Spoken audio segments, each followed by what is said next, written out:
আসসালামু আলাইকুম everyone, welcome back to my video মান ব্লগ। আশা করছি সবাই ভালো আছেন, আমরাও আলহামদুলিল্লাহ ভালো আছি।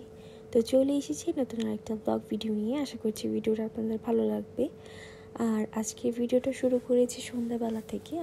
আমরা একটু বাইরে যাচ্ছি, আর আজকে একটু গরমটা কম ছিল, তাই আরব দেশগুলো রাত্রেবেলা অনেক বেশি সুন্দর লাগে, চারদিকে আলোকিত থাকে।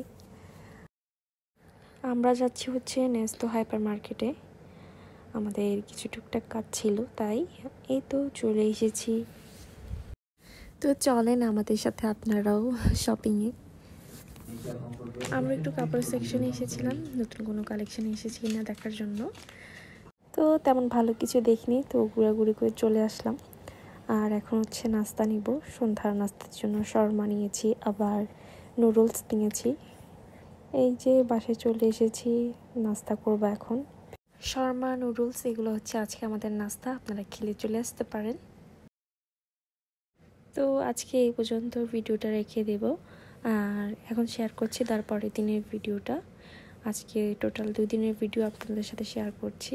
আর আজকের ভিডিওটা শুরু করেছি সকালবেলা থেকে। এখানে নাস্তার জন্য পাউরুটি গরম করে নিচ্ছি। আজকে সকালের নাস্তা পাউরুটি আর চা, আজকের হালকা পাতলা নাস্তা আর কি। নাস্তা করে চলে এসেছি দুপুরের আয়োজনে। আর আজকে দুপুরে রান্না করব হচ্ছে করলা ভাজি, মূলা এবং আলু দিয়ে মাছ। এটা হচ্ছে সিমা মাছ, মাছের মাথা দিয়ে এগুলো রান্না করব। আর এই মাছটা খেতে অনেকটা ইলিশ মাছের মতো, বাংলাদেশে বোধহয় বলে নারকেলি মাছ, এরকম কিছু একটা হবে।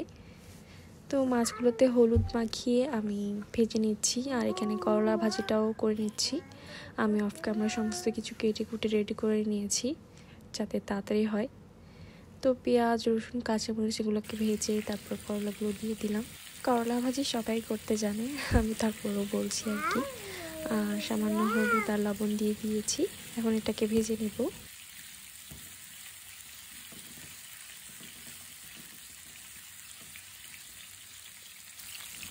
তো আমার মাছ ভাজিগুলোও হয়ে গিয়েছে, এখন আমি এগুলোকে তুলে নিচ্ছি।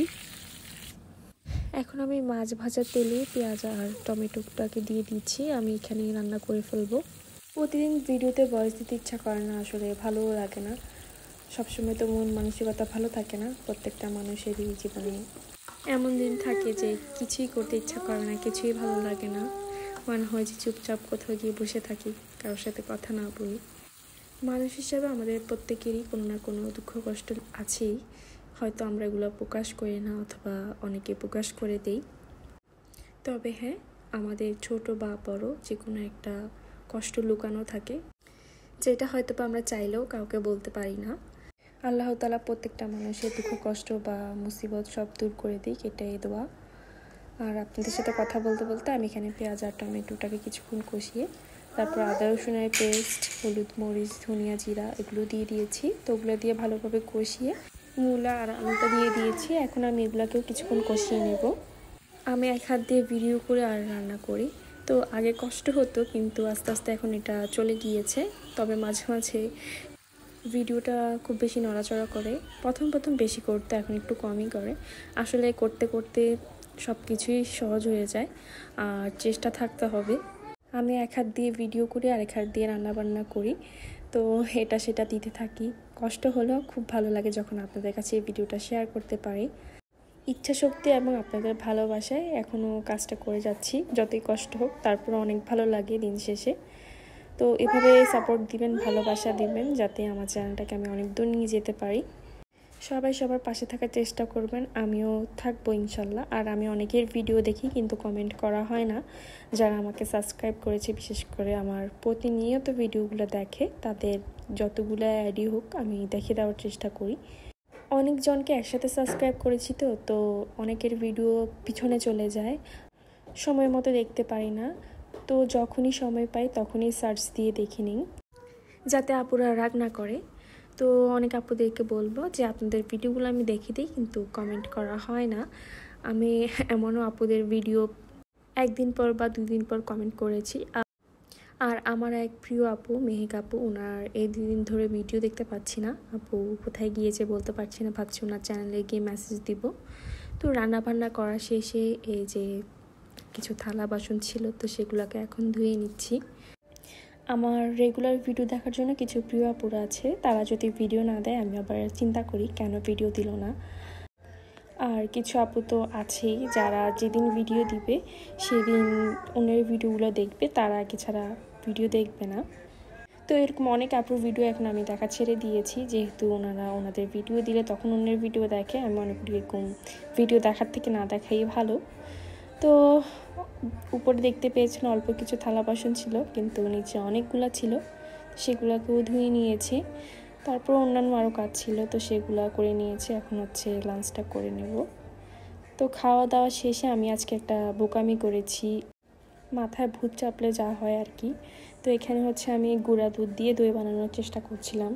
তো আর এটা ক্যারামেল দই, তাই আমি চিনিগুলোকে মেল্ট করে নিয়েছি। তো আমি যথেষ্ট পরিমাণে গুঁড়া দুধ দিয়েছি, কিন্তু আমার দইটা জমেনি।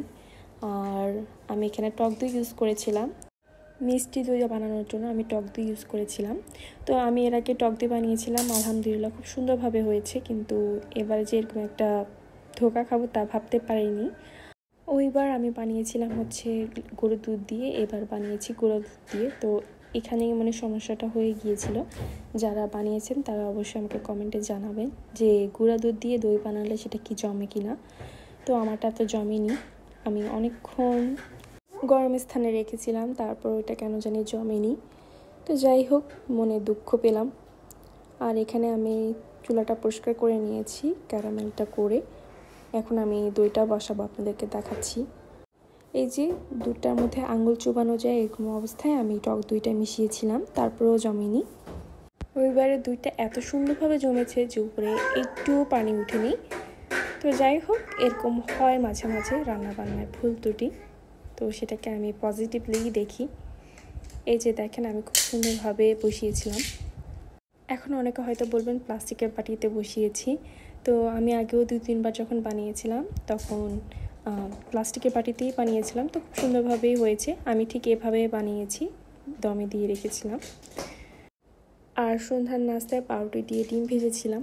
সবাইকে আল্লাহ হাফেজ, আসসালামু আলাইকুম, দেখা হবে নেক্সট ভিডিওতে।